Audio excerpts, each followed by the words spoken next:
بسم الله الرحمن الرحيم عما يتساءلون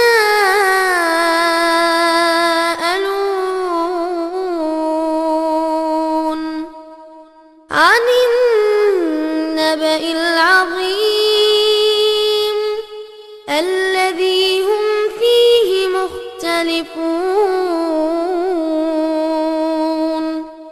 كلا سيعلمون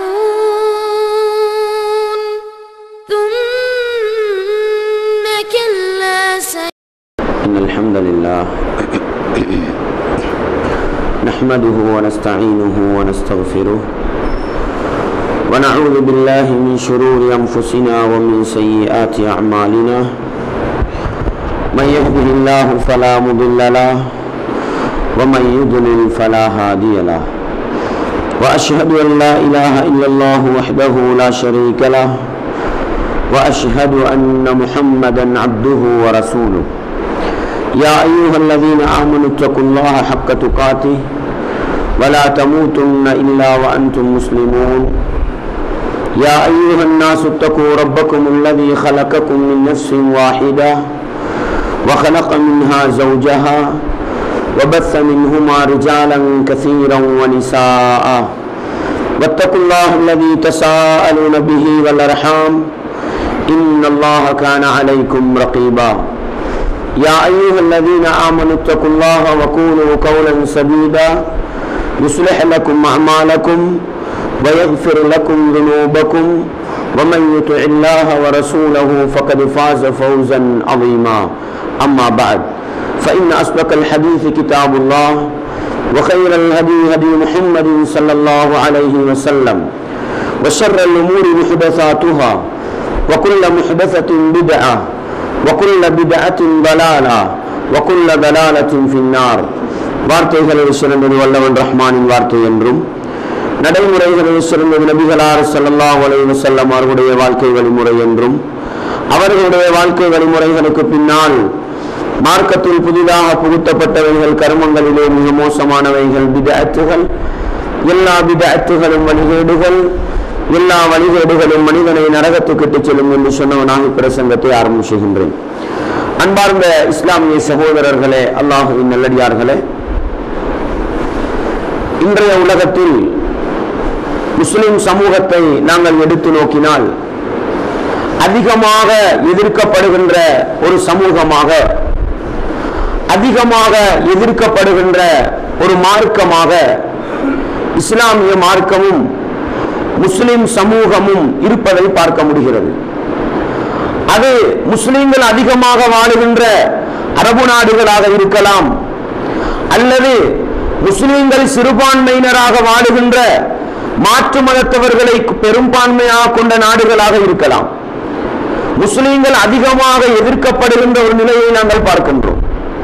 அதே போன்று உலக மட்டத்தில் அதிகமாக விமர்சிக்கப்படுகின்ற ஒரு மார்க்கம், அதிகமாக எதிர்க்கப்படுகிற ஒரு மார்க்கம் என்று சொன்னால் அது இஸ்லாமிய மார்க்கமாகத்தான் இருக்கின்றது. அன்பார்ந்த இஸ்லாமிய சகோதரர்களே, இதற்கெல்லாம் அடிப்படை காரணம் என்ன என்று நாங்கள் சிந்தித்து பார்ப்போமாக இருந்தால், அடிப்படை காரணம் சத்தியம் என்பது எதிர்க்கப்படத்தான் செய்யும். வரலாற்று நெடுகிலும் ஆதம் அலைஹிஸ்ஸலாம் அவர்களை அல்லாஹ் படைத்து இந்த உலகத்துக்கு அனுப்பிய நாளிலிருந்து இன்று வரைக்கும் அல்ல, கியாமத்து நாள் வரைக்கும் இந்த மனித சமூகத்தின் நிலையை நாங்கள் எடுத்து நோக்கினால் உண்மையாளர்கள் எதிர்க்கப்படுவார்கள், சத்தியவாதிகள் எதிர்க்கப்படுவார்கள். இன்றைக்கு உலகத்தில் வாழுகின்ற பெரும்பான்மை சமூகமாக இருக்கின்ற முஸ்லிம் சமூகத்தை எடுத்து நோக்கினால் அவர்களிடத்தில் இஸ்லாம் இருக்கின்றதா அல்லது ஈமான் இருக்கின்றதா என்றால் இஸ்லாத்துக்கும் ஈமானுக்கும் முஸ்லிம்களிடத்தில் அடிப்படை இல்லை என்றுதான் சொல்ல வேண்டும். அரபு நாடுகளிலே வசிக்கின்ற, அரபு நாடுகளிலே தொழில் புரிகின்ற எங்களுடைய இஸ்லாமிய உறவுகளுக்கு தெரியும், அந்த அரபு நாட்டு இஸ்லாமியர்களிடத்தில் என்ன இஸ்லாமிய பற்று இருக்கிறது, என்ன ஈமானிய உணர்வு இருக்கிறது. இஸ்லாம் எந்த அடிப்படை வாதத்தை ஒழித்ததோ, எந்த பிரதேசவாதத்தை இல்லாமலாக்கியதோ, எந்த மொழிவாதத்தை ஒழித்ததோ, எந்த நிறவாதத்தை அடித்து நொறுக்கியதோ அந்த மொழிவாதம், அந்த அடிப்படைவாதம், அந்த அரபுவாதம் இன்றைக்கு அரபு நாட்டிலே தலை தூக்கி விரித்தாடுவதை பார்க்க முடிகிறது.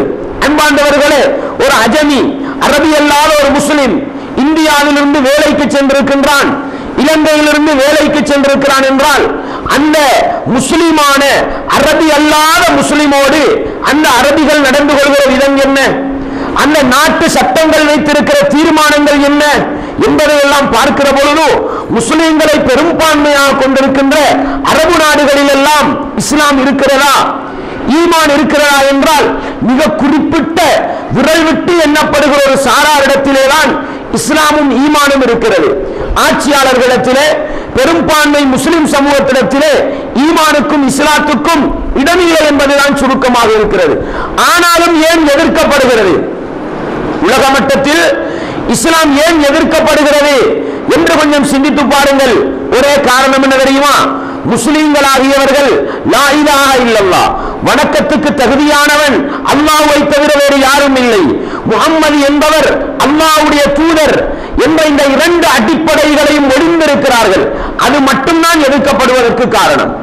அன்பாண்டவர்களே, இஸ்லாமிய சகோதரர்களே, இந்த இஸ்லாத்துக்கு எதிரான எதிர்ப்புகள் என்பது, இஸ்லாத்துக்கு எதிரான விமர்சனங்கள் என்பது இன்றைக்கு நேற்று ஆரம்பித்ததா என்றால் இன்றைக்கு நேற்று ஆரம்பித்ததல்ல, இன்றைக்கு நேற்று ஆரம்பித்ததல்ல. அன்பாண்டவர்களே, வரலாற்றின் நெடுகிலும் நபிமார்கள் எதிர்க்கப்பட்டார்கள். நானும் நீங்களும் அல்லாஹ் பாதுகாக்க வேண்டும், பெயர் தாங்கி முஸ்லிம்களாக இருக்கலாம், எங்களுடைய வாழ்க்கையில் இஸ்லாமிய பற்று, ஈமானிய உணர்வு இல்லாமல் இருக்கலாம். ஆனால் நபிமார்கள் என்பவர்கள் யார்? இஸ்லாமிய உணர்வோடு, ஈமானிய உணர்வோடு செயற்பட்டவர்கள். அந்த நபிமார்களை ஈமான் கொண்ட சமகாலத்திலே வாழ்ந்த அந்த நபித்தோழர்கள், நபிமார்களுக்கு உதவியாளர்களாக இருந்தவர்கள், ஈமானை வெளிப்படுத்தி காட்டியவர்கள், இஸ்லாமிய உணர்வை வெளிப்படுத்தி காட்டியவர்கள், அவர்களே எதிர்க்கப்பட்டார்கள் என்று சொன்னால் நான் நீங்களும் எதிர்க்கப்படுவது எந்த அளவு என்று கொஞ்சம் சிந்தித்து பாருங்கள். அன்பார்ந்தவர்களே, அல்லாஹ் அல் குர்ஆனிலே சொல்லி காட்டுகிறான், ஒவ்வொரு நபிமாருக்கும் வக்கதாலிக ஜஅல்னா லிகுல்லி நபியின் அதுவம் மினல் முஜ்ரிமீன, அல்லாஹ் சொல்லி காட்டுகின்றான், ஒவ்வொரு நபிமாருக்கும் பாவிகளிலிருந்து விரோதிகளை நாங்கள் உருவாக்கி வைத்திருந்தோம். யாருக்கு சகோதரர்களே? எனக்கும் உங்களுக்கும் அல்ல, எனக்கும் உங்களுக்கும் அல்ல, சத்தியத்தை போதிக்க வந்த, மக்களுக்கு நேர்வழி காட்ட வந்த அந்த நபிமார்களுக்கே விரோதிகள் இருந்தார்களாம். அப்படி என்றால் நானும் நீங்களும் எந்த அளவு என்று சிந்தித்து பாருங்கள். எனக்கும் உங்களுக்கும் விரோதிகள் இருப்பது என்பது சர்வசாதாரணம். அல்லாஹ் சொல்லி காட்டுகின்றான், வக்கதாலிக ஜஅல்னா லிகுல்லி நபியின் அதுவன் ஷயாத்தீனல் இன்சி வல் ஜின்னி யூஹி பஅதுஹும் இலா பஅதின் ஸுஹ்ருஃபல் கௌலி குரூரா. ஒவ்வொரு நபிமாருக்கும் நாங்கள் ஷைத்தான்களாகிய மனிதர்களிலிருந்தும் ஜின்களிலிருந்தும் ஷைத்தான்களை விரோதிகளாக வைத்தோம், கெட்டவர்களை விரோதிகளாக வைத்தோம். அவர்கள் என்ன செய்வார்கள் தெரியுமா? அந்த விரோதிகள், அவர்களுக்கு இடையிலே ஒரு ஒருங்கமைப்பு இருக்கும், அவர்களுக்கு இடையிலே ஒரு ஒற்றுமை இருக்கும், அவர்களுக்கு இடையிலே ஒரு ஆலோசனை இருக்கும். அல்லாஹ் எப்படி சொல்லி காட்டுகிறான்? யூஹி பஅதுஹும் இலா பஅதின் ஸுஹ்ருஃபல் கௌலி குரூரா. பொய்யான செய்திகளை எல்லாம், ஏமாற்றுகிற செய்திகளை எல்லாம் ஒருவருக்கொருவர் பரிமாறிக்கொள்வார்கள். அன்பாண்டவர்களே, இன்றைக்கு உலக மட்டத்தில் நீங்கள் எடுத்து பாருங்கள், இஸ்லாத்தில் இல்லாதது பொல்லாததை எல்லாம் என்ன செய்வார்கள்? விரோதிகள் அவர்களுக்கிடையில் பேசி பேசி, அவர்களுக்கிடையில் கதைத்து கதைத்து உலகத்தில் என்ன செய்வார்கள்? இஸ்லாத்தை ஒரு பயங்கரவாதமான ஒரு மார்க்கமாக, இஸ்லாத்தை ஒரு தீவிரவாதமான மார்க்கமாக எடுத்து காட்டுவார்கள். அன்பாண்டவர்களே, இது இன்றைக்கு நேற்று இருக்கிறதல்ல. நபிமார்கள் உயிரோடு வாழுகின்ற பொழுது அந்தந்த காலத்து விரோதிகள் நபிமார்களுக்கு செய்த அநியாயம் என்று சொன்னால் என்னுடைய உங்களுடைய நிலை என்ன என்பதை கொஞ்சம் சிந்தித்து பார்க்க வேண்டும். அல்லாஹ் சுருக்கமாக சொல்லி காட்டுகிறான், சத்தியம் என்பது யுரீதுன அன் யுத்ஃபிஉ நூரல்லாஹி பிஅஃவாஹிஹிம் வயஅபல்லாஹு இல்லா அன் யுத்திம்ம நூரஹு வலவ் கரிஹல் காஃபிரூன். அல்லாஹ் சொல்லி காட்டுகிறான், இஸ்லாத்தின் விரோதிகள், இஸ்லாத்தின் விரோதிகள் என்ன ஆசைப்படுகிறார்கள் தெரியுமா? அல்லாஹ்வுடைய நெருப்பாகிய, அல்லாஹ்வுடைய ஒளியாகிய அந்த இஸ்லாத்தை வாயினால் ஊதி அணைக்க நினைக்கிறார்கள், வாயினால் ஊதி அணைக்க நினைக்கிறார்கள். அல்லாஹ்வுடைய முடிவு என்ன தெரியுமா? இல்லா அன் யுத்திம்ம நூரஹு வலவ் கரிஹல் காஃபிரூன். இஸ்லாத்தின் விரோதிகள், காஃபிர்கள் வெறுத்தாலும் அல்லாஹ் என்ன செய்வான்? அவனுடைய ஒளியாகிய அந்த இஸ்லாத்தை பரிபூரணப்படுத்தித்தான் தீர்வான் என்ற அடிப்படையை எனக்கும் உங்களுக்கும் ஆறுதலாக சொல்லி காட்டுகிறான்.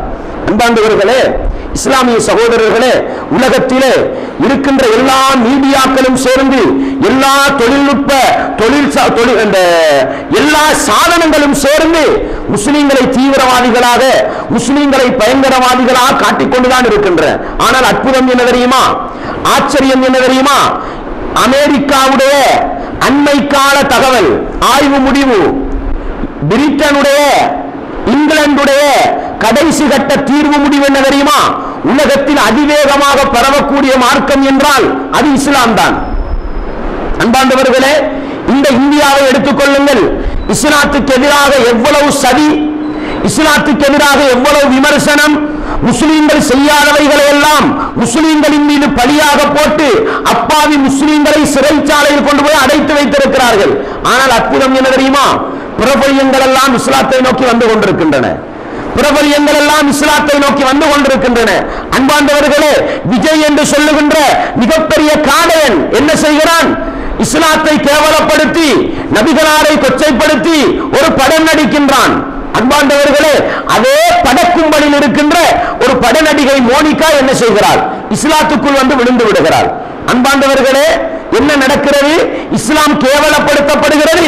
அதே இனத்துக்குள் இருந்து கொண்டு ஒருவன் இஸ்லாத்தை நேசிக்கின்றான். அந்த மோனிகா என்ற படை நடிகை என்ன சொல்கிறாள், நான் 2014ஆம் ஆண்டு இஸ்லாத்துக்கு வந்தவள் அல்ல, நான் 2010ஆம் ஆண்டு இஸ்லாத்துக்கு வந்தவள். அவள் என்ன செய்கிறாள், இஸ்லாமிய ஆடையோடு, இஸ்லாமிய வாழ்க்கையோடு தன்னுடைய குடும்பத்தவர்களோடு போராடுகிறாள். எதற்காக, தன்னுடைய குடும்பத்தை வெற்றி கொள்ள வேண்டும், தன்னுடைய குடும்பத்தை வெற்றி கொள்ள வேண்டும். குடும்பத்தவர்களிடத்தில் செல்வாக்கு பெற்றவள் 2014ஆம் ஆண்டு தன்னுடைய இஸ்லாத்தை வெளிப்படுத்தி காட்டுகின்றாள். அன்பாண்டவர்களே, கமலா ஹாசன் மிகப்பெரிய கேடுகட்டவன் என்ன செய்கிறான், நபிகளாரை கொச்சைப்படுத்தி நபிகளாரை கெட்டவராக காட்டி ஒரு படத்தை நடிக்கின்றான். அன்பாண்டவர்களே, என்னதான் செய்தாலும் இஸ்லாமின் வளர்ச்சியை குறைக்க முடிந்ததா, இஸ்லாத்தின் வளர்ச்சியை ஆட்டம் காண செய்ய முடிந்ததா? அன்பாண்டவர்களே, இலங்கையை எடுத்துக்கொண்டால் இலங்கையிலே ஒரு 3 வருட காலப்பகுதியில் இஸ்லாம் கடுமையாக விமர்சிக்கப்படுகிறது, முஸ்லிம்கள் கடுமையாக எதிர்க்கப்படுகிறார்கள். அது தனி ஒரு பகுதி. ஆனால் முஸ்லிம்களை பொறுத்தவரையில் அதிகமானவர்கள் பெரும்பான்மையினரின் மொழி தெரியாதவர்களாகத்தான் இருக்கிறார்கள். நாங்களாக இருந்தால் கூட இன்று வரைக்கும் பெரும்பான்மையாக இருக்கின்ற அந்த பௌத்த மதத்தவர்களுடைய மொழியில் எங்களுக்கு ஒரு பயான் பண்ண தெரியாது. பெரும்பான்மை முஸ்லிம்களுடைய நிலை இதுதான். ஆனால் நடந்தது என்ன தெரியுமா, 3 வருடங்களுக்கு முன்னால் இருந்ததை விட இன்றைக்கு இலங்கையில் இஸ்லாம் பேசப்படுகிறது. இதான் விஷயம். இலங்கையில் இஸ்லாம் பேசப்படுகிறது. மாற்று மதத்தவர்களுடைய வாயினால் இஸ்லாத்தின் பெருமதிகள், இஸ்லாத்தின் சிறப்பம்சங்கள் பேசப்படுகிறது என்றால் அல்லாஹ் எனக்கும் உங்களுக்கும் ஆறுதலாக சொல்வதை உண்மையான மூமின்களுக்கு, உண்மையான இறை விசுவாசிகளுக்கு ஒரு ஆறுதல் கிடைக்கும். எதில தெரியுமா, அல்லாஹ் சொல்லிவிட்டான், விரோதிகள் இஸ்லாத்தை வாயினால் ஊதி அணைக்க நினைப்பார்கள், ஆனால் அல்லாஹ் என்ன முடிவெடுத்திருக்கிறான், இஸ்லாத்தை அவன் பரிபூரணப்படுத்தித்தான் தீருவான். அன்பார்ந்தவர்களே, ஜும்மா நடக்கும் பொழுது யாருக்கும் முன்னால வாங்க பின்னால போங்கன்னு சைக்கிள காட்ட முடியாது. இது தவறு. நபிகளார் ஸல்லல்லாஹு அலைஹி வஸல்லம் சொன்னார்கள், ஜும்மா உரை நடந்து கொண்டிருக்கும் பொழுது ஒருவர் பக்கத்தில் இருக்கிற சகோதரரை பார்த்து வாய் மூடி என்றாலும் ஜும்மாட பலன் இல்லா போயிருந்தாங்க. எனவே வாரவங்க விளங்கோனும் முன்னால வந்து அமர்றதுக்கு நிறைய சிறப்பு இருக்குது. லேட்டாகி வாரவங்க விளங்கணும் நேர காலத்துல வந்து உட்கார்றது. எனவே அவங்க வந்திருக்கிற மாதிரி இருக்கட்டும். விளங்கிட்டு அவங்களுக்கு நம்ம கேட்டுக்கிட்டு இருக்கிறவங்கள டிஸ்டர்ப் பண்ண வேண்டிய அவசியம் கிடையாது. அதனால இந்த ஜும்மாவை நம்ம வீணாக்கி கொள்ளவும் கூடாது. அன்பாண்டவர்களே, இஸ்லாமிய சகோதரர்களே, எனவே உண்மையான மூமின்களுக்கும் உண்மையான இறை விசுவாசிகளுக்கும் மன அமைதிக்காக அல்லாஹ் சொல்வது என்ன தெரியுமா, விரோதிகள் என்னதான் முயற்சி செய்தாலும் அல்லாஹ் இஸ்லாத்தை வளர்த்துத்தான் தீர்வான் என்பது முதல் அம்சம். எனவே இந்த அடிப்படையை வைத்து சத்தியம் என்பது எதிர்க்கப்படும், ஆனால் எதிர்ப்புகளை மிஞ்சி சத்தியம் என்பது வளரும் என்பதை நானும் நீங்களும் முதலாவது அம்சமாக விளங்கிக் கொண்டு இந்த பிரச்சனைகள் என்பது, அன்பாண்டவர்களே, இஸ்லாத்தின் விரோதிகளை பொறுத்தவரையில் இந்த இஸ்லாமிய உம்மத்துக்கு எதிராக காலத்துக்கு காலம் வித்தியாசமான முறையில் எதிர்ப்புகளை கொண்டு வந்திருக்கிறார்கள். நீங்கள் சாதாரணமாக உங்களுடைய 25, 30, 40 வருட காலப்பகுதியில் பார்த்திருக்கலாம். வித்தியாசமான ஒரு அணுகுமுறையில் இஸ்லாமிய உம்மத்தை பலிகடாவாக்குவார்கள். அது நபிகளாருடைய காலத்தை முடிந்து அபூபக்கர், உமர் ரலியல்லாஹு அன்ஹுடைய ஆட்சி காலம் முடிந்தவுடன் ஆரம்பித்து விட்டது. நபிகளார் ஸல்லல்லாஹு அலைஹி வஸல்லம் அவர்கள் உமர் ரலியல்லாஹு அவர்களுக்கு பற்றி ஒரு சிறப்பை சொல்கிற பொழுது சொன்னார்கள், அல்லாஹ் இந்த இஸ்லாத்துக்கு ஒரு வாயிலை வைத்திருக்கின்றான், அந்த வாயில் உடைக்கப்பட்டால் இஸ்லாத்துக்கு எதிரான பிரச்சனை ஆரம்பிக்கும் என்று சொன்னார்கள். இந்த ஹதீஸை ஹுதைஃபா ரலியல்லாஹு அவர்கள் என்று நினைக்கின்றேன். அவர்கள் சொல்கிற பொழுது அவர்களிடத்தில் கேள்வி கேட்கப்படுகிறது, அந்த வாயில் யார், அந்த வாயில் யார்? அப்பொழுது அவர்கள் சொன்னார்கள், அந்த வாயில் தான் உமர் என்று சொன்னார்கள். உமர் கொல்லப்படுகிறார். அன்பார்ந்தவர்களே, கொல்லப்பட்ட பிறகுதான் இஸ்லாமிய வரலாற்றிலே பிரச்சனை ஆரம்பித்தது. உஸ்மான் ரலியல்லாஹு அன்ஹு அவர்களுடைய ஆட்சி காலம் என்ன செய்தார்கள் தெரியுமா? யூத கும்பல், யூதர்களை பொறுத்தவரையில் நசாராக்களாக இருந்தா கூட நபிகளாருடைய காலத்தில் நபிகளாரை நேசித்தார்கள். நஜாஷி மன்னர் உங்களுக்கு தெரியும், நபிகளாருடைய தஅவா பணி போனவுடனே இஸ்லாத்தை ஏற்றுக்கொண்டார். மக்காவிலிருந்து 50 லட்சம் பேர் நஜாஷி மன்னர் கிறிஸ்திய ஆட்சி இருக்கிற இடத்துக்கு போன நேரம் அவர்களுக்கு அடைக்கலம் கொடுத்து முஸ்லிம்களை பாதுகாத்தார். அல்லாஹ் குர்ஆனில் கூட சொல்கிறான், யூதர்களை விட கிறிஸ்தியானிகள் நசாராக்கள் என்பவர்கள் முஸ்லிம்களோடு கொஞ்சம் நெருக்கமானவர்கள், இரக்கமுள்ளவர்கள் என்று அல்லாஹ் சொல்கிறான். ஆனால் யூதர்களை பொறுத்தவரையில் இஸ்லாமிய சாம்ராஜ்யத்துக்கு மிக நெருக்கமாக இருந்தவர்கள். உங்களுக்கு தெரியும், மதீனாவிலே நபிகளார் இஸ்லாமிய சாம்ராஜ்யத்தை நடத்துகிற பொழுது மதீனாவுக்குள் யூதர்கள் அதிகமாக இருந்தார்கள். மதீனாவுக்கு சூழாக ஹைபர் போன்ற பகுதிகளில் யூதர்கள் அதிகமாக இருந்தார்கள். என்ன செய்தார்கள் தெரியுமா? இவர்கள் இஸ்லாத்துக்கு முகம் கொடுக்க முடியாமல் ஒவ்வொரு கட்டத்திலும் தோல்வியை ஏற்று பின்வாங்கி ஓடினார்கள். ஆனால் இவர்கள் பின்வாங்கி ஓடினாலும் கூட இவர்கள் இஸ்லாத்தை அழிக்க வேண்டும் என்பதில் கவனமாக இருந்தார்கள். அவர்கள் யூதர்களை பொறுத்தவரை நன்றாக விளங்குங்கள், இன்றைக்கும் ஒரு வகையில் சொல்வதானால் முஸ்லிம்களை விட ஹதீஸ்களை நம்புகிறார்கள் என்று சொல்ல வேண்டும். முஸ்லிம்களை விட ஹதீஸ்களை நம்புகிறார்கள் என்று சொல்ல வேண்டும். ஏன் தெரியுமா? நபிகளார் முஸ்லிம் சமூகத்துக்கு ஒரு விடயத்தை சொன்னார்கள், ஷைத்தான் இருக்கிறான் அல்லவா, அவன் நீங்கள் இணை வைக்க மாட்டீர்கள் என்பதில் நம்பிக்கையாக இருக்கிறான், ஆனால் உங்களிடையே பிரிவினையை உண்டு பண்ணி உங்களை வழிகெடுப்பான்னு சொன்னாங்க. இந்த ஹதீஸ் முஸ்லிம்ல வர ஹதீஸ். ஆனா இன்று வரைக்கும் முஸ்லிம் சமூகம் விளங்கல்ல, ஷைத்தான் எங்களை உடைக்கிறாண்டு விளங்கல்ல, ஷைத்தான் எங்களை பிரிக்கிறாண்டு விளங்கல்ல, இன்றைக்கும் பிரிஞ்சுக்கிட்டு தான் போறாங்க. அதை எப்படின்றத நான் பின்னால சொல்லி காட்டுறேன். அன்பாண்டவர்களே, ஆனால் யூதர்கள் எந்த அளவுக்கு இருக்கிறார்கள் தெரியுமா?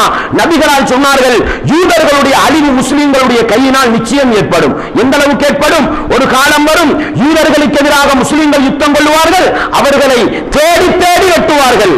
கல்லுகளும் மரங்களும் சொல்லும், எனக்கு பின்னால் ஒரு யூதன் இருக்கிறான் முஸ்லிமே, வந்து வெட்டி என்று சொல்லும். இல்லல் கர்கத், கர்கத் என்ற மரத்தை தவிர நபிகளால் சொன்னார்கள். யூதன் எந்த அளவுக்கு நம்புகிறான் தெரியுமா இந்த ஹதீஸை? இன்றைக்கு அவனுடைய பிரதேசங்களில் எல்லாம் கர்கத் என்ற மரத்தை தான் அவன் வளர்க்கின்றான். எதற்காக? நபிகளார் சொன்னது உண்மையாகும், எனவே நான் பாதுகாப்படைய வேண்டும். அன்பாண்டவர்களே, நபிகளாருடைய வாக்கை எந்த அளவுக்கு நம்பினான் தெரியுமா? அதன் காரணமாகத்தான் இன்று வரைக்கும் முஸ்லிம்களை ஒன்றுபட விடுவதில்லை, இன்று வரைக்கும் முஸ்லிம்களை நிம்மதியாக வாழ விடுவதில்லை. ஏன்? முஸ்லிம்கள் நிம்மதியாக வாழ்ந்தால் முதலாவது தோல்வி யூதர்களுக்கு தான், அதிலே அவன் உறுதியாக இருக்கின்றான். அன்பாண்டவர்களே, உஸ்மான் ரலியல்லாஹு அன்ஹு ஆட்சி காலம் ஒரு யூதன் தான் என்ன செய்கிறான்? முஸ்லிமாக நடித்துக் கொண்டு உஸ்மான் ரலியல்லாஹு அன்ஹு பற்றி தப்பான எண்ணங்களை முஸ்லிம்களுடைய உள்ளத்தில் புகுத்தி புகுத்தி புகுத்தி என்ன செய்கிறான்? முனாஃபிக்காக காட்டிக்கொண்டு முஸ்லிம் போன்று இருந்து கொண்டு இந்த உஸ்மான் அநியாயம் செய்கிறார், குடும்பத்தவர்களுக்கு ஆட்சி அதிகாரங்களை கொடுக்கிறார், இவரை ஆட்சியை விட்டு இறக்க வேண்டும் என்று ஒரு கூட்டத்தை ஈராக் போன்ற ஷாம் போன்ற பகுதிகளில் இருந்து அழைத்துக் கொண்டு என்ன செய்கிறான்? மதீனாவுக்கு வந்து உஸ்மான் ரலியல்லாஹு அன்ஹு முற்றையிட்டு கொலை செய்கிறான். இதுதான் இஸ்லாமிய வரலாற்றில் வந்த முதலாவது பிரச்சனை. அன்பாண்டவர்கள், அந்த யூதர்கள் அதற்கு பிறகு சும்மா விட்டார்களா? சும்மா விடவில்லை சகோதரர்களே. உடனே என்ன செய்தார்கள்? அலிக்கு பையத்து செய்தார்கள், அலிக்கு பையத்து செய்தார்கள். இதனால என்ன நடந்தது? அலி ரலியல்லாஹு அன்ஹு நபித்தோழர்கள் உமர் ரலியல்லாஹு அன்ஹு சொல்லிட்டு போனாங்க, என்ன உஸ்மானுக்கு பின்னால் அலிதான் ஆட்சிக்கு தகுதிகளை சொல்லிட்டு போயிட்டாங்க. ஆனால் முஸ்லிம்கள் எல்லோரும் சேர்ந்து அலி ரலியல்லாஹு அன்ஹுக்கு பையத்து செய்ய உஸ்மானை கொல்வதற்கு காரணமாக இருந்தவர்களும் அடியிட பின்னுக்கு இருந்துட்டாங்க. என்ன லேபலை போட்டுக்கிட்டாங்க தெரியுமா? ஷியாக்கள் என்ற லேபலை போட்டுக் கொண்டார்கள். ஷியாக்கள் என்பதற்கு ஆரம்ப அர்த்தம் என்ன தெரியுமா? ஷியத்து அலி, அலியுடைய கூட்டம் என்ற அர்த்தம். எந்த அளவுக்கு செஞ்சாங்க தெரியுமா? அலியை கொண்டு போய் கடவுளுடைய இடத்தில் வைத்தார்கள், அலியை கொண்டு போய் அல்லாஹ்வுடைய இடத்தில் வைத்தார்கள். அலி ரலியல்லாஹு அன்ஹு கட்டளை போட்டார்கள், அந்த கூட்டத்தை அழித்து அவர்களை நெருப்பை கொண்டு பத்த வைக்குமாறு கூட என்ன செய்தார்கள்? கட்டளை போட்டார்கள். அன்பாண்டவர்களே, எப்படி இஸ்லாமிய சமூகத்தை உடைத்தார்கள் என்று பாருங்கள். அலியுடைய கூட்டம் என்ற பெயரை பதித்துக் கொண்டு அதற்கு பிறகு ஷியாக்கள் என்ன செய்தார்கள்? ஷியத்து அஹ்லில் பைத் என்ன பெயர் வைத்துக் கொண்டார்கள்? நபிகளாருடைய குடும்பத்துக்காக போராடுவார்கள் என்று பெயரை வைத்துக் கொண்டு இஸ்லாமிய உம்மத்தை உடைத்தார்கள். இஸ்லாமிய உம்மத்துக்கு மத்தியில் ஒற்றுமை வரவே விடவில்லை சகோதரர்களே. இப்படி அன்றைய காலத்திலிருந்து யூதர்கள் என்ன செய்தார்கள்? முஸ்லிம்களை நிம்மதியாக இருக்க விடக்கூடாது. அதனால நாம் பார்க்கிறீங்க, இவர்களுடைய சூழ்ச்சி தான் ஆயிஷா ரலியல்லாஹு அன்ஹா அலி ரலியல்லாஹு அன்ஹு அவர்களுக்கு இடையில சிஃபின் ஜமல் யுத்தம் நடக்கிறது. இதே ஷியாக்களுடைய சூழ்ச்சி தான் அலி ரலியல்லாஹு அன்ஹு அவர்களுக்கும் முஆவியா ரலியல்லாஹு அன்ஹுக்கும் இடையில சிஃபின் யுத்தம் நடக்கிறது. அன்பார்ந்தவர்களே, காலம் நெடுகில் ஆட்சியை குழப்பி குழப்பி குழப்பி என்ன செய்தார்கள்? வந்தார்கள். ஆனால் இவர்களுடைய கோஷம் என்ன தெரியுமா? நாங்கள் முஸ்லிம்கள். இன்று வரைக்கும் அப்படித்தான். இன்று வரைக்கும் ஷியாக்கள் என்பவர்கள் தன்னை முஸ்லிமாக காட்டிக் கொண்டுதான் இருக்கிறார்கள். அன்பார்ந்தவர்களே, சிரியாவிலே நடக்கிற யுத்தத்தை பற்றி நீங்கள் அறிந்திருப்பீர்கள். அந்த பஷருல் அசத் என்று சொல்பவன் ஒரு ஷியா இனத்தை சார்ந்தவன். அவனுடைய ராணுவம் செய்கிற அடாவடித்தனம் சுன்னிகளுக்கு எதிராக, சுன்னிகள் என்று சொன்ன அஹ்லு சுன்னா வல் ஜமாஅத் என்று சொல்லுவோம் பாருங்க, குர்ஆனையும் ஹதீஸையும் நேசிப்பவர்கள், அவர்களை எந்த அளவுக்கு கொடுமைப்படுத்துவார்கள் என்றால், அல்லாஹ் சில வீடியோ காட்சிகளை பார்க்க முடியல. சிரியாவில் நடக்கிற அநியாயம் எந்த அளவுக்குண்டா, ஒரு வீட்டை அடிச்சுட்டு போனா அந்த வீட்டு செவரில் எழுதி வச்சிருப்பாங்க, லா இலாஹ இல்லல்லாஹ் முஹம்மது அலியும் ரசூலுல்லாஹ் எழுதி வச்சிருப்பாங்க. லா இலாஹ இல்லல்லாஹ் அஸதுல் பஷார் ரசூலுல்லாஹ் எழுதி வச்சிருப்பாங்க. அந்த அளவுக்கு பயப்படாமல் அச்சமின்றி இஸ்லாத்துக்கு எதிரான சிந்தனைகளை முஸ்லிம் என்ற போருக்குள் இருந்து கொண்டு என்ன செய்தார்கள்? இன்றைக்கும் சிரியாவிலே நடத்தி காட்டிக் கொண்டிருக்கிறார்கள். அன்பார்ந்தவர்களே, இஸ்லாமிய சகோதரர்களே, நீங்கள் சிரியாவை பற்றி படித்திருப்பீர்கள். இன்றைக்கு 1 லட்சத்தையும் தாண்டி, நான் நினைக்கிறேன் கிட்டத்தட்ட 2 லட்சத்துக்கு நெருக்கமான ஒரு எண்ணிக்கை, 1,80,000 பேர் வரை கொல்லப்பட்டிருக்கிறார்கள். யார் கொல்லப்பட்டது? சுன்னிகள். 2 லட்சத்துக்கும் அதிகமானவர்கள் சொந்த நாட்டை விட்டு அகதிகளாக போயிருக்கிறார்கள். யாருடைய நாடகம் இது? யார் செய்கிற வேலை இது? ஷியாக்கள் செய்கிற அவர்களுடைய ஒரு திட்டங்களில் ஒரு திட்டம். அன்பார்ந்தவர்களே, இப்படி சிரியாவுக்குள் இருந்து கொண்டு, முஸ்லிம் போர்வையில் இருந்து கொண்டு முஸ்லிம்களை அடிக்கிற இந்த சமூகத்துக்கு ஏன் யூதர்களை அடிக்க முடியாது? ஏன் பலஸ்தீனுக்கு சென்று ஹமாஸ் போன்ற இயக்கங்களோடு சேர்ந்து கொண்டு ஏன் யூதர்களை அடித்து விரட்ட முடியாது? யூதர்களை ஒரு காலம் அவர்கள் அடிக்க மாட்டார்கள். யூதர்களுக்கு எதிராக கோஷம் எழுப்புவார்கள், யூதர்களுக்கு எதிராக குரல் கொடுப்பார்கள். ஆனால் யூதர்களுடைய உற்ற நண்பர்கள் தான் யார்? ஷியாக்கள். போய் தேடி பாருங்கள், கூகுளில் போய் தேடி பாருங்கள் சகோதரர்களே, தாராளமாக இருக்கிறது சான்றுகள். ஷியாக்களுக்கும் யூதர்களுக்கும் இடையில் ஆழமான ஒரு பிணைப்பு. ஆனா வெடிக்கோசத்தில் யூதர்களை கடுமையாக எதிர்ப்பார்கள். விரோதிட வேலை தெரியுமா சகோதரர்? நன்றாக விளங்கிக் கொள்ளுங்கள். நாங்கள் இலங்கை மட்டத்தில் கூட அப்படி ஒரு நிகழ்வை உணர்கிறோம். என்னவென்று சொன்னால், விரோதிக்கிட்ட ஒரு வேலை இருக்குது. உங்களுக்கு தெரியும், நான் அதை ஆரம்பத்தில் அப்படியே சொல்லிக்கிட்டு வாரேன் உங்களுக்கு. இப்படி ஆரம்ப கட்டத்திலிருந்து இஸ்லாத்தை ஒரு வடிவத்தில் எதிர்த்து கொண்டு வந்தார்கள். அதற்கு பிறகு 2ஆம் உலக மகா யுத்தம். நம்ம எல்லாரும் என்ன தெரியுமா நினைக்கிறோம்? இல்ல, 2ஆம் உலக மகா யுத்தம் என்பது உலகத்துக்கிடையில் நடந்த போராட்டம் என்பது இல்லை சகோதரர்களே. உலக மகா யுத்தத்திலே ரஷ்யாவுக்கும் அமெரிக்காவுக்கும் போராட்டம் நடந்திருக்கலாம், முதலாளித்துவத்துக்கும் சியோனிசத்துக்கும் இடையில் போராட்டம் நடந்திருக்கலாம். ஆனால் அந்த 2 சாராரும் சேர்ந்து கருவறுத்தது யாரை தெரியுமா? முஸ்லிம்களை தான். 1925 வரைக்கும் ஒரு இஸ்லாமிய கிலாபத் இருந்தது, உஸ்மானிய ஆட்சி இருந்தது சகோதரர்களே. இஸ்லாமிய உம்மத்துடைய ஆட்சி, நபிகளாருக்கு பின்னால் கலீஃபாக்கள் என்று அபூபக்கர், உமர், உஸ்மான் ரலியல்லாஹு அலி ரலியல்லாஹு அன்ஹு, இந்த 4 பேருடைய ஆட்சி. அதற்கு பிறகு உமையாக்கள் என்று முஆவியா ரலியல்லாஹு அன்ஹுடைய பரம்பரையின ஆட்சி. அதற்கு பிறகு அப்பாசியர்கள் என்று அப்பாசியர்களுடைய ஆட்சி. அதற்கு பிறகு வந்ததுதான் உஸ்மானிய கிலாபத் என்று உஸ்மானியர்களுடைய ஆட்சி. கிட்டத்தட்ட 1925 வரைக்கும் முஸ்லிம்கள் ஆட்சி செய்தார்கள் உலகத்தை. அன்பார்ந்தவர்களே, அந்த காலகட்டத்தில் எந்த மதத்தவர்களுக்கு அநியாயம் நடந்தது? இப்படிப்பட்ட அநியாயங்கள் அன்றைக்கு இருந்ததா? வரலாற்றில் இருந்து ஒரு ஆதாரம் காட்ட முடியுமா? இஸ்லாமிய கிலாபத்திலே உலக மக்கள் நிம்மதியாக வாழ்ந்தார்கள். ஆனால் இதை கண்டுகொள்ளாத, ஜீரணிக்காத இந்த யூத சமூகம் கிறிஸ்தவர்களை தூண்டிவிட்டு என்ன செய்தார்கள்? கிறிஸ்தவர்களை தூண்டி, கிறிஸ்தவர்கள் அப்பாவிகள் சகோதரர்களே. உங்களுக்கு தெரியும், எல்லா கட்டத்திலும் யூதர்கள் என்பவர்கள் கிறிஸ்தவர்களை அடக்கி இருக்கிறார்கள். பைபிள் என்பது கிறிஸ்டியானியர்களுடைய ஒரு வேதம் என்று அவர்கள் நினைக்கிறார்கள். இஞ்சில் என்று நாங்கள் சொல்லுவோம். இந்த இஞ்சிலை கூட மாற்றியவர்கள் யார்? யூத நசாராக்களுடைய தலையை கழுவி யூதர்கள் தான் மாற்றினார்கள். மொழியை மாற்றினார்கள், அடையாளம் இல்லாமல் ஆக்கினார்கள். அன்று தொட்டு இன்று வரைக்கும் கிறிஸ்தவர்களையும் கையில வச்சுக்கிட்டு அவர்களை தூண்டிவிட்டு என்ன செய்வார்கள்? முஸ்லிம்களை சீண்டி பார்ப்பார்கள். அன்பாண்டவர்களே, அதே அடிப்படையில் தான் என்ன நடக்கிறது? 2ஆம் உலக மகா யுத்தம் முடிந்தவுடனே இந்த இஸ்லாமிய உம்மத்து துண்டு துண்டாக உடைக்கப்படுகிறது. அதுவரைக்கும் ஒரு தலைமைத்துவத்துக்கு கீழால் இருந்த சமூகம் துண்டு துண்டாக உடைக்கப்படுகிறது. சும்மா விட்டார்களா சகோதரர்களே? ஈராக், குவைத் என்று உடைத்தார்கள். ஈராக், குவைத் என்று உடைத்தார்கள். இந்தியா, உங்களுக்கு தெரியும், இந்திய வரலாற்றில் இந்திய மக்கள், அது முஸ்லிம்களாக இருக்கலாம், முஸ்லிம் அல்லாதவர்களாக இருக்கலாம், அவர்களுக்கு விட்டு சென்ற மிகப்பெரிய ஒரு அடி என்ன தெரியுமா? பங்களாதேஷ் என்று உடைத்தார்கள், பாகிஸ்தான் என்று உடைத்தார்கள், காஷ்மீரை உடைத்து இடைநடுவிலே விட்டு போனார்கள். சோதனை, பிரச்சனை. அன்பாண்டவர்களே, அதே போன்று உங்களுக்கு தெரியும், இப்படி வந்தவர்கள் அதற்கு பிறகு என்ன யுக்தியை கண்டார்கள் தெரியுமா?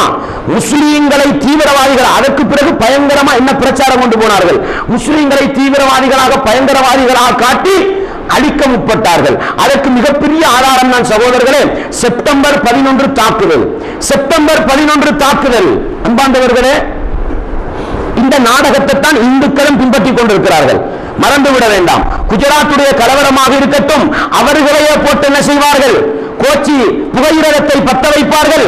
அதற்கு பிறகு என்ன செய்வார்கள்? முஸ்லிம்களுடைய தலையில அவர்களோட ஒரு டெக்னிக், முஸ்லிம்களை தீவிரவாதமாக காட்டி கருவறுக்கிறது. அன்பாண்டவர்களே, செப்டம்பர் 11 தாக்குதல். எங்கட முஸ்லிம்கள் ஒரு கூட்டம் இருக்குது, மடக்கூட்டம். அதை நான் பின்னால உங்களுக்கு சொல்றேன். என்ன மடக்கூட்டம் சொன்னா, அங்க செப்டம்பர் 11 அவன் 2 கோபுரமும் உடைந்து விடுகிறது. உடனே எங்களோட கூட்டம் குர்ஆன் வசனத்தை பிரட்டி காட்டி பார்த்தீர்களா? அல்லாஹ் சொன்னது நடந்து விட்டது. என்ன? 9வது அத்தியாயம் 11வது வசனத்தில் அல்லாஹ் சொல்லுகின்றான், 2 கோபுரங்கள் உடைந்து விடும் என்ற செய்தி அல்லாஹ் சொல்றான். அதை உடனே எடுத்து பார்த்தீர்களா? செப்டம்பர் 9வது மாதம் 11ஆம் தேதி நடந்தது, உடைக்கப்பட்டது 2 கோபுரம். இதைத்தான் குர்ஆன் சொல்லுகிறது. உடனே அவன் என்ன தெரியுமா செஞ்சான்? உடைத்தவர்கள் முஸ்லிம்கள் அல்ல, யூதர்கள் தான் சதித்திட்டம் பண்ணி உடைத்தார்கள் என்பதை யூதர்களே நிரூபித்து காட்டினார்கள். நடந்ததா இல்லையா? முஸ்லிம்கள் ஏனப்பா இங்கேயோ போற சொல்லுவாங்க தானே, ரோட்ல போற பாம்பை தூக்கி தண்ட வேட்டி உள்ளுக்கு போட்டுக்கொண்டு சொல்லுவாங்க தெரியுமா? உங்களுக்கு ஒரு பழமொழி சொல்லுவாங்க. எங்கேயோ போறோண்ட பிடிச்சி முஸ்லிம்கள் தான் இதை செய்தவர்கள் என்று காட்டினா, அவன் அதை காட்டி காட்டி என்ன செஞ்சான்? ஆப்கானிஸ்தான். அன்பாண்டவர்களே, 20 வருட காலம் ரஷ்யாவோடு யுத்தம் புரிந்து ரஷ்யாவை தோற்கடித்து வெளியேற்றினார்கள் தாலிபான்களும் அல் காய்தாக்களும். யார் இவர்கள்? யார் இவர்கள்? முஸ்லிம்களாக உருவாக்கியவர்களா? இல்லை சகோதரர்களே. அமெரிக்காவின் முதல் விரோதி சியோனிச நாடு ரஷ்யாவை தோற்கடிப்பதற்காக அமெரிக்கர்களினால் உருவாக்கப்பட்ட, பயிற்றுவிக்கப்பட்ட ஒரு படை. யார்? தாலிபான்களும் அல் காய்தாக்களும். அன்பாண்டவர்களே, என்ன நடந்தது? ஏதோ ஒரு நோக்கத்தில் அனுப்பி வச்சாங்க. படைச்சவன் ரப்ப அல்லாஹ் சொன்னானே, நீ என்ன முயற்சி செய்து இஸ்லாத்தை அழிக்க நினைத்தாலும் நாங்கள் இஸ்லாத்தை பாதுகாப்போம். ரஷ்யாவை வெளியேற்றிய உடனே அவர்களுடைய முழு சிந்தனை எங்க தெரியுமா போச்சுது? அமெரிக்காவை தோற்கடிக்க வேண்டும். உடனே என்ன செய்தான்? ரஷ்யா அவர்களை தீவிரவாதிகளாக காட்டுவதற்குத்தான் ஒரு நாடகம். 2 மாடி கோபுரத்தை உடைத்து அவர்களை தீவிரவாதிகளாக காட்டி பலவந்தமாக எங்கே வந்து நுழைந்தார்கள்? அன்பாண்டவர்களே, ஆப்கானிஸ்தானுக்குள் நுழைந்தார்கள். முஸ்லிம்களை அடித்து நொறுக்கினார்கள். முஸ்லிம் நாட்டை பிடித்து ஒரு பொம்மை ஆட்சி செய்பவருடைய கையிலே கொடுத்து விட்டு போனார்கள். அமெரிக்காவுக்கு எதிராக நீ பேசக்கூடாது, அவ்வளவுதான் ஒப்பந்தம். அமெரிக்க எதிராவுக்கு பேசினா உன்னையும் அடித்து வேறொரு ஒன்ற கையில கொடுப்போம். அன்பாண்டவர்களே, இவ்வளவுதான். அமெரிக்காவுக்கு எதிராக முஸ்லிம்கள் பேசக்கூடாது, இதான் ஒப்பந்தம். அதே போன்று இதே தோட்டத்தை வைத்துக் கொண்டு செப்டம்பர் 11 தாக்குதலை வைத்துக் கொண்டு ஈராக்குக்கு போனார்கள். ஈராக்கை அடித்து நாசமாக்கினார்கள். அன்பாண்டவர்களே, ஈராக்கிலே சதாம் என்ற ஆட்சியாளர் மரணித்து போய்விட்டார். அல்லாஹ் அவருடைய பாவங்களை மன்னிக்க வேண்டும். ஏதோ குர்ஆன் சுன்னாவை நேசித்த ஒரு மனிதர், ஷியாக்களை எதிர்த்த ஒரு மனிதர், என்ன அநியாயம் செய்திருந்தாலும் அல்லாஹ் அந்த மனிதருக்கு கொடுத்த பாக்கியம் என்று சொல்லலாம். வெளிப்படையை வச்சு தான் நம்ம தீர்ப்பு செய்ய வேண்டியிருக்குது. என்ன செய்தார்? குர்ஆனோடு மரணித்து போனார். இல்லையா? அந்த காட்சியை பார்க்க என்ன அநியாயம் செய்திருக்கட்டும் சகோதரர்களே, அல்லாஹ்வுக்கும் அவருக்கும் சம்பந்தப்பட்டது. ஆனால் எங்களுக்கு அல்லாஹ் என்ன காட்டினான்? குர்ஆன் சுன்னாவை பாதுகாப்பதற்காக ஏதோ ஒரு அமைப்புல ஷியாக்கள் நாட்டுக்கு வராம பாதுகாத்தார். கடைசி கட்டம் கலிமாவோடு மரணிக்கிற பாக்கியம், அல் குர்ஆனை ஓதிக்கொண்டு அதை ஒருவருடைய கையில கொடுக்கிற பாக்கியம் கிடைச்சதா இல்லையா? இப்படி ஒரு சில முஸ்லிம் நாடுகளை கருவறுத்தார்கள். அதற்கு பிறகு என்ன தெரியுமா? அரபு வசந்தம். ஒரு 3-4 வருஷ டிப்புல அரபு வசந்தம் ஒரு வார்த்தையை நீங்கள் கேள்விப்பட்டிருக்கலாம். அன்பாண்டவர்களே, அறிவில்லாத, இஸ்லாத்தின் அடிப்படை தெளிவில்லாத முஸ்லிம்களும் அரபு வசந்தம் பேசிக் கொண்டிருக்கிறார்கள். அரபு வசந்தத்தின் வெளிப்பாடு என்ன சகோதரர்களே? ஒரு சிரியா, ஒரு மிஸ்ர் போதும். மிஸ்ரிலே இன்றைக்கு எவ்வளவு பேர் கொல்லப்பட்டார்கள்? அவர்கள் எந்த கொள்கையை சார்ந்தவர்களாக இருக்கட்டும், இஹ்வானுல் முஸ்லிம்கள் தான் கொல்லப்பட்டார்களா இல்லையா? சிரியாவிலே இலட்சக்கணக்கு கொல்லப்படுவதற்கு என்ன காரணம்? லிபியாவிலே ஆயிரக்கணக்கான மக்கள் கொல்லப்படுவதற்கு என்ன காரணம்? தூனிசிலே கொல்லப்படுவதற்கு என்ன காரணம்? அரபு வசந்தம் என்ற ஒரு பெயரை போட்டார்கள். இந்த அரபுகள் ஒரு கூட்டத்தை உச்சேற்றிட்டார்கள், சண்டை பிடித்து அழிந்து போனார்கள். அன்பார்ந்தவர்களே, யுத்தம் முடிந்த நாடுகள்ல துருக்கி மட்டும் ஓரளவு என்ன செய்யுது, நிதானமா பிரச்சனைகள் இல்லாம போய்க்கிருக்குது. தூனிசும் பயங்கரமான நிலைமை தான். சிரியா இன்னும் முடியல. மிஸ்ர் அல்லாஹு அக்பர், ஒரு வருஷம் முர்சி ஆட்சி செய்யறாரு. அதற்கு பிறகு திருப்பி இரத்த கலரியா மாறி இருக்குது. ரத்தம் ஓடக்கூடிய ஒரு நாடாக மிஸ்ர் மாறி இருக்குது. அன்பாண்டவர்களே, நான் என்ன சொல்ல வருகிறேன் தெரியுமா? காலத்துக்கு காலம் விரோதிகள் என்ன செய்வார்கள்? ஒரு கோஷத்தை போட்டுக்கொண்டு என்ன செய்வார்கள்? அவர்களே ஒரு கூட்டத்தை உருவாக்கி போராட்ட சிந்தனையை கொடுத்து நீ போராடு. இப்படியே முஸ்லிம்களுக்கு தலை தூக்க விட மாட்டார்கள். முஸ்லிம்களுக்கு வேறொன்றை சிந்திக்க விட மாட்டார்கள். ஏன் தெரியுமா? முஸ்லிம்கள் சரியாக சிந்திக்க ஆரம்பித்தால் இந்த பெட்ரோலியம் மட்டும் போதும். முஸ்லிம்கள் சரியாக ஒன்றுபட்டு, அரபு நாடுகள் சரியாக ஒன்றுபட்டு இந்த பெட்ரோலை மாத்திரம் சரியாக நிர்வகிக்க ஆரம்பித்தால் எந்த விரோதிக்கும் விரலசைக்க இயலாது, எந்த விரோதிக்கும் தலை தூக்க முடியாது. அன்பாண்டவர்களே, ஆனா அந்த சிந்தனை வரக்கூடாது என்பதற்காகத்தான் என்னென்னமோ திட்டம் போட்டு என்ன செய்கிறார்கள்? உலக முஸ்லிம்களையே ஆட்டிக் கொண்டிருக்கிறார்கள். அன்பாண்டவர்களே, பர்மா முஸ்லிம்களுடைய வரலாறு நீங்கள் படித்திருப்பீர்கள். இன்றைக்கு நேற்று வந்த வரலாறு அல்ல. பர்மாவுக்கு போய் முஸ்லிம்கள் ஆக்கிரமிக்க போனவர்கள் அல்ல. பர்மா வரலாறை படித்து பாருங்கள். முஸ்லிம்கள் என்பவர்கள் அந்த ரோஹிங்கியா பிரதேச மக்கள் இருக்கிறார்கள் அல்லவா, சொந்த நாடு நடத்தியவர்கள். பங்களாதேஷை போன்று, இந்தோனேசியாவை போன்று ஒரு சொந்த நாடுதான் ரோஹிங்கி என்பது. அன்பாண்டவர்களே, ஒரு பௌத்த அரசன் என்ன செய்கிறான்? இந்த நாட்டை சூறையாடி இந்த நாட்டு மக்களை அழித்து அதை தன்னுடைய நாடாக மாற்றிக்கொண்டு, அன்பாண்டவர்களே, வருடா வருடம் ஒரு அழிவு நடக்கும். இன்றைக்கு இந்த ரமதானுடைய மாதம் ஆரம்பிக்கிற முதலாவது நாள் ஒரு இந்து ஒரு பௌத்த கும்பல் என்ன செய்கிறது? திடீரென்று முஸ்லிம் பிரதேசத்துக்கு போய் ஒரு சில கடைகளை பத்த வைத்து, ஒரு பள்ளியை பத்த வைத்து பல பேருக்கு என்ன செய்து விடுகிறார்கள்? அடித்துவிட்டு வந்து விடுகிறார்கள். இப்படி அவர்களுடைய வரலாறு என்பது கரை படிந்த வரலாறு. ஒரு நாள் 2 நாள் அல்ல. ஏன் சிறுபான்மையா இருக்கிற முஸ்லிமை ஏனப்பா கிள்ளி பார்க்க வேண்டும்? நீ நிம்மதியா இருக்க விடுறதில்லை. சைனா மிகப்பெரிய ஒரு நாடு. சைனாவுல அடக்குமுறை ஆட்சி நடக்குது. அங்க நடக்கிற அநியாயங்கள் வெளியே வாரதில்லை. அன்பாண்டவர்களே, சைனாவுடைய தென் மேற்கு பகுதியை நீங்கள் எடுத்து பாருங்கள்.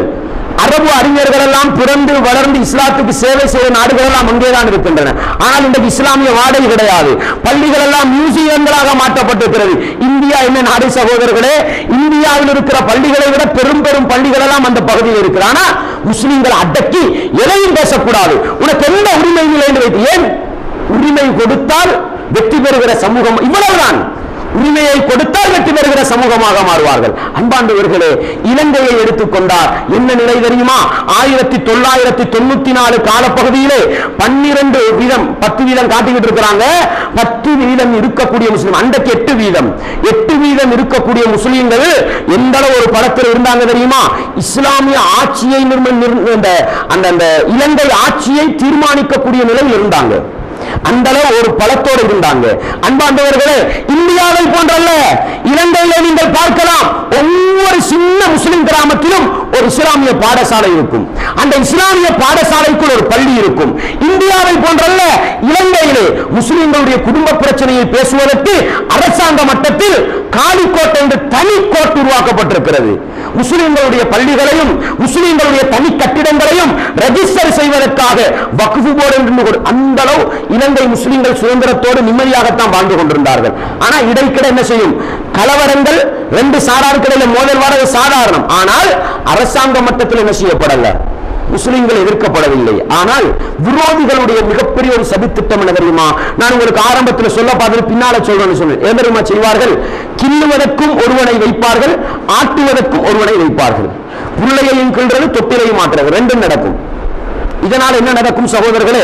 உதாரணத்துக்கு நான் சொல்றேன் பாருங்க. என்ன நடக்குதுன்னா, நான் முஸ்லிம்களுக்காக குரல் கொடுத்துக் கொண்டிருக்கிறேன். என்னைய முஸ்லிம்கள் நேசிப்பாங்களா இல்லையா? இது ஒன்று நடக்கும். முஸ்லிம்களிலே ஒருவர் என்ன செய்கிறார்? முஸ்லிம்களுக்கு குரல் கொடுக்கிற என்னை எதிர்க்கிறார். என்ன நடக்கும்? அவரை நேசிப்பாங்களா? அவர் எதிர்ப்பாங்களா? இன்னொரு ஆழமான ஒரு திட்டம் சகோதரர்களே. விரோதிகள் ரெண்டு வேலையை செய்வாங்க. ஒன்று, விரோதிக்கிற ஒரு கூட்டத்தை உருவாக்குவார்கள், ஆதரிப்பது போன்ற ஒரு கூட்டத்தை உருவாக்குவார்கள். எதற்கு தெரியுமா?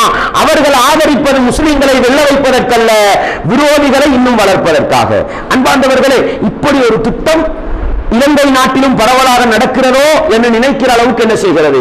ஏனென்றால் மாற்று மத தலைவர் ஒருவர் முஸ்லிம்களை எதிர்க்கிறார், அதே இனத்தை சார்ந்த ஒருவர் முஸ்லிம்களுக்கு சார்பாக பேசுகிறார். ஆட்டோமேட்டிக்கா தானாக என்ன செய்யும்? அந்த பெரும்பான்மை இனத்தவரிடத்திலே அந்த முஸ்லிம்களுக்கு சார்பாக குரல் கொடுக்கிறவருக்கு ஒரு வெறுப்பு வரும். வெறுப்பு வந்தா ஆட்டோமேட்டிக்கா என்ன செய்யும்? விரோதிகள்கிட்ட பலன் கூடும். இப்படி ஒரு நாடகம் ஒன்று என்ன செய்கிறது? அரங்கேற்றப்படுகிறது. அல்லாஹ் அறிந்தவன். அன்பாண்டவர்களே, சுருக்கம் என்ன தெரியுமா?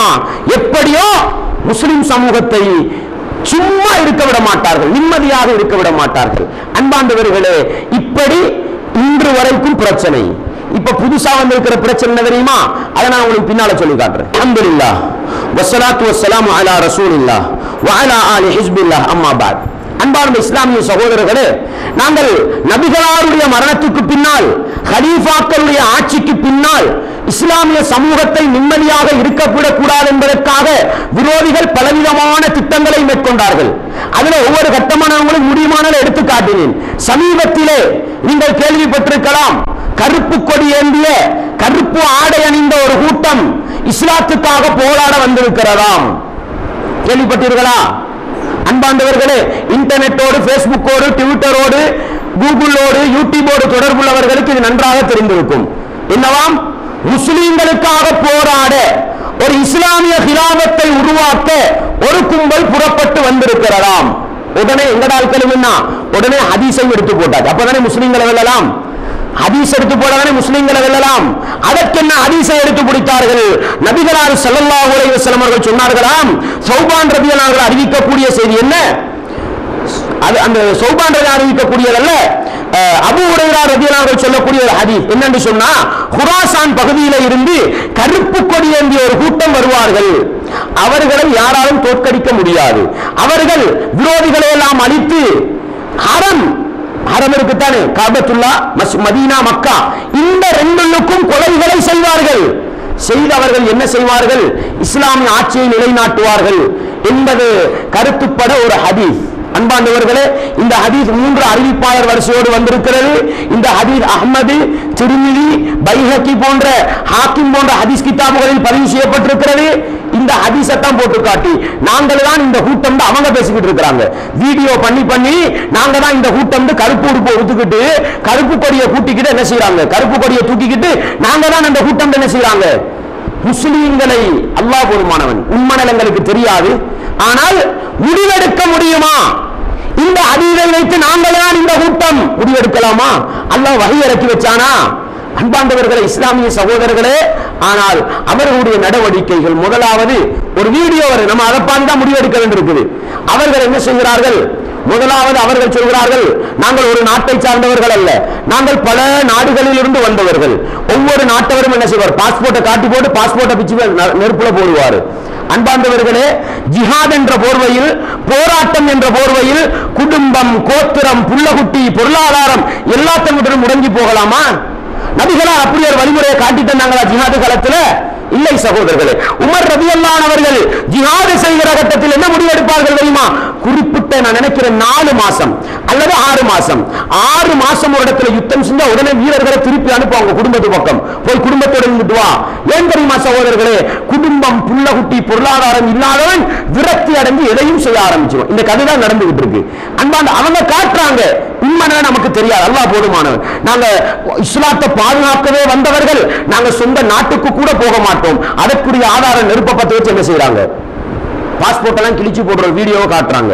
அன்பாண்டவர்களே, நான் கேட்கிறேன், சவுதி என்ற இஸ்லாமிய நாடு, பாகிஸ்தான் என்ற இஸ்லாமிய நாடு, ஈராக் என்ற இஸ்லாமிய நாடு, எல்லா இஸ்லாமிய நாடுகளையும் எந்த அளவு ஆயுதம் வைக்க முடிஞ்சது, எந்த அளவு ராணுவத்தை பலப்படுத்த முடிந்தது.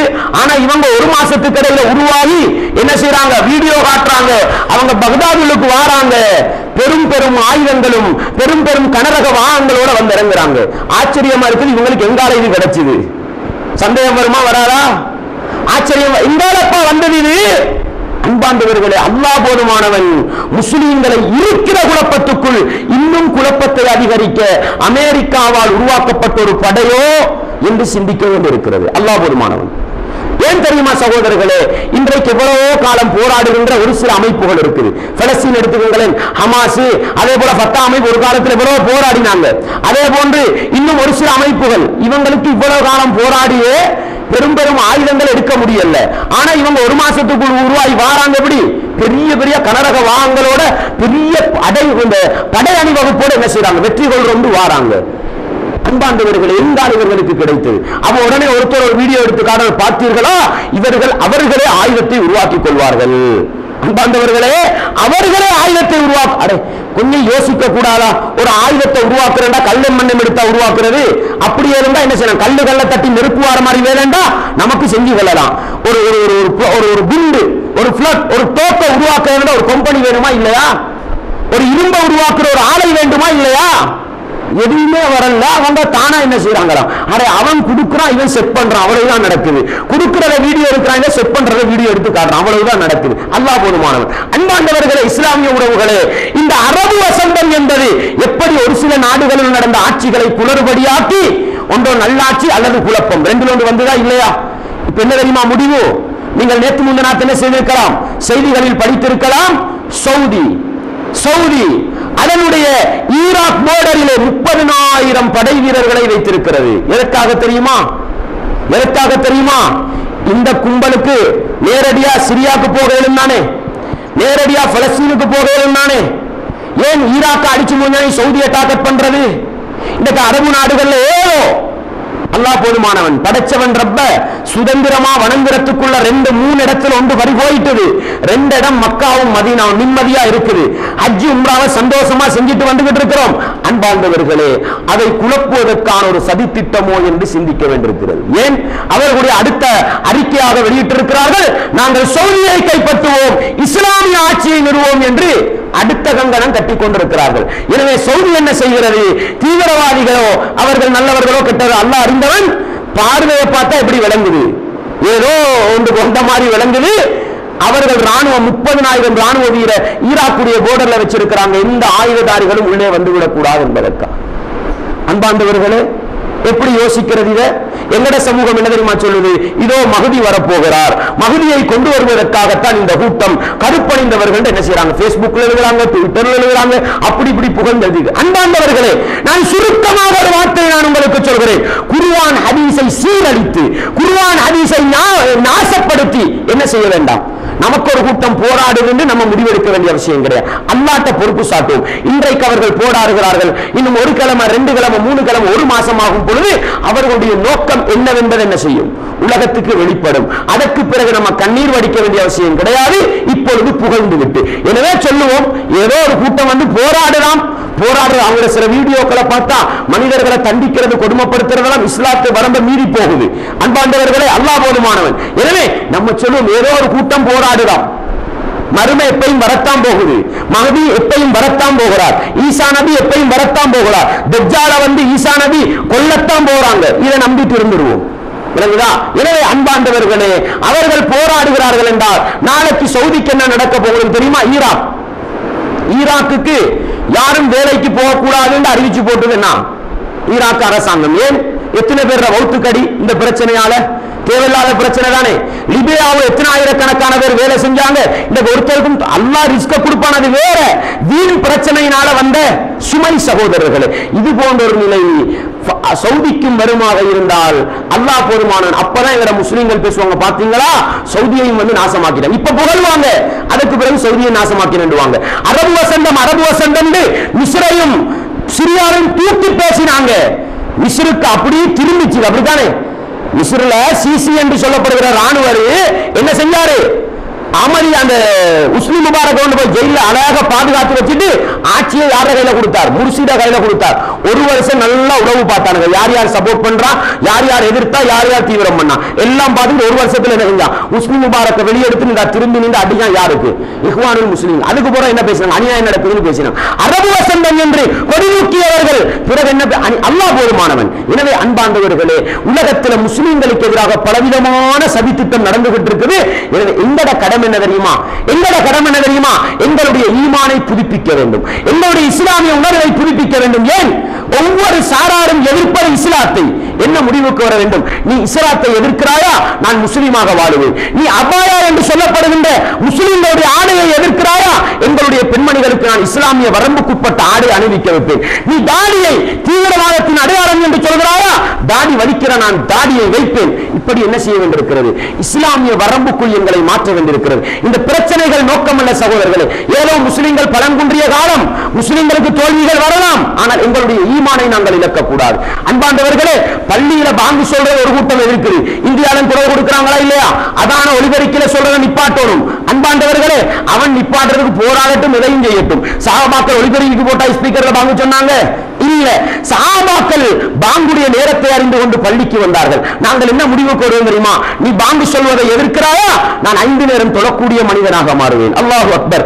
பள்ளி கட்டுவதை எதிர்க்கிறாயா, பள்ளியை நிர்வகிக்கிற மனிதனாக மாறுவேன் என்றார். அன்பாண்டவர்களே, இந்த பிரச்சனைகளுக்கு பின்னால் எங்களுடைய ஈமான் பலமடைய வேண்டும். சஹாபாக்களை பற்றி அல்லாஹ் அல் குர்ஆனிலே சொல்லி காட்டுகிற பொழுது சஹாபாக்களிடத்தில் சொல்லப்படுமாம், உங்களை தாக்குவதற்காக ஒரு கூட்டம் தயாராக இருக்கிறது என்று சொன்னால் சஹாபாக்களுடைய ஈமான் அதிகரிக்குமாம், சஹாபாக்களுடைய ஈமான் அதிகரிக்குமாம். அன்பாண்டவர்களே, இஸ்லாம் எதிர்க்கப்படுகிறதா, இஸ்லாம் விமர்சிக்கப்படுகிறதா? இன்னும் இன்னும் எங்களுடைய ஈமானை பலப்படுத்திக் கொண்டு உண்மையான முஸ்லிம்களாக வாழ தயாராக வேண்டும். எங்கள் எல்லோருக்கும் இருக்கிற ஒரு கடமை என்ன தெரியுமா? யா அல்லாஹ், இஸ்லாமிய உம்மத்துக்கு நீ வெற்றியை கொடுத்து விடு, இஸ்லாமிய சமூகத்தை நீ பாதுகாத்து விடு. அதிகமாக முஸ்லிம்களுடைய பாதுகாப்புக்காக, முஸ்லிம்களுடைய உடைமைகளின் பாதுகாப்புக்காக துஆ செய்வதோடு விரோதிகளுக்கு என்ன செய்ய வேண்டும் சகோதரர்களே? விரோதிகளை நாசமாக்கி என்று பதுவா செய்வதா, விரோதிகளை அழித்து விடு என்று பதுவா செய்வதா? இது எங்களுடைய வேலை அல்ல சகோதரர்களே. சில பேர் என்ன செஞ்சுறாங்க, எல்லா மீறி கோபம் என்று நாசமாப்போ அப்படி இப்படி பதுவா செய்றாங்க. அன்பாண்டவர்களே, விரோதிகளுக்கு பதுவா செய்கிற வேலையை விட்டு விடுவோம்.